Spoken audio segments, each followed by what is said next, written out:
Be ready for dictation. 5 seconds to go. Start. Mr. Chairman, I rise to join my colleagues on this side in supporting the motion of thanks to the President for having delivered this address to the joint session of both the Houses. In a way, the address has become now a stale matter because after the address, we have come to know about the railway budget as well as the economic survey and the performance of this government. And yesterday, we had also the budget before this house. From one point of view, the address which was presented to the House was general, and in that several details have been further filled up by these documents in several fields. As far as last year was concerned, the performance of this government, their achievements, and their future plans have been further highlighted before this House. Every government is tested by the way in which they deal with the challenges before this country. There were mainly 2 3 challenges during the last year, according to me.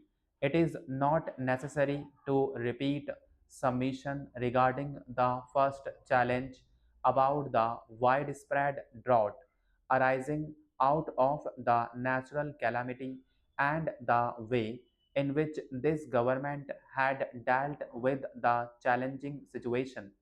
We have come to know from all the documents which are before the House that 21 out of 35 rainfall subdivisions received deficient rainfall, and there have been floods also in the northeastern region. The steps that have been taken by this government are really commendable, and from this point of view, the mention in the address and the further details which are provided to this House go to show that no other government could have done better than what they have done in this field, or even as good as what they have achieved as far as the relief to the drought affected areas and flood affected are concerned. Generally speaking, the drought always transmits its effects to other fields of the governments also. Accordingly, slowly, the industrial performance was also affected.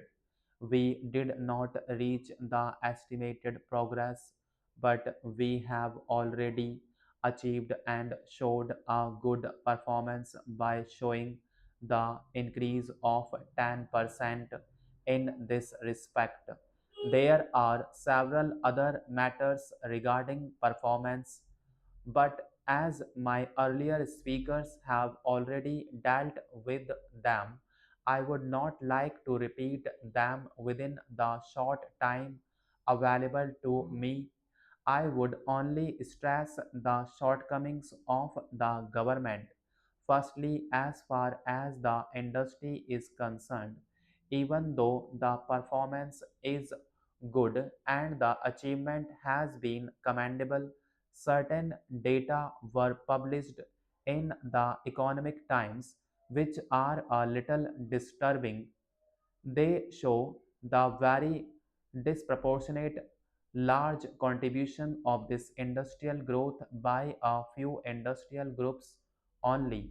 It has been further stated that what emerges from the detailed production data is that only 28% of industry accounted for as much as 79% of the growth rate.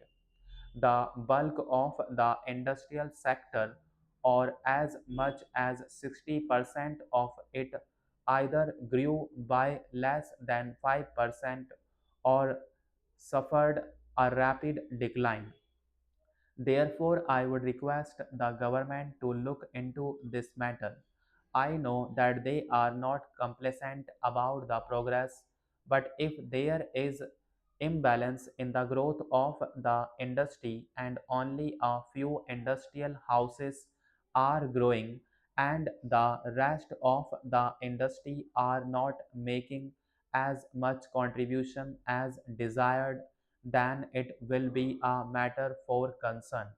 Many speakers have also referred to the textile policy.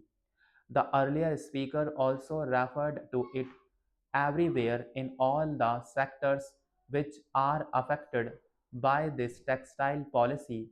They are agitated over the present textile policy. Cotton growers are agitated, handloom industry is agitated, powerloom industry, and also the cotton textile mills which are in the urban cities are also complaining that because of this policy, more unemployment is perhaps being experienced. It is pointed out that nearly 133 mills have been closed, rendering at least 166,000 workers jobless. That is the main point of agitation as far as the workers are concerned from the point of view of unemployment.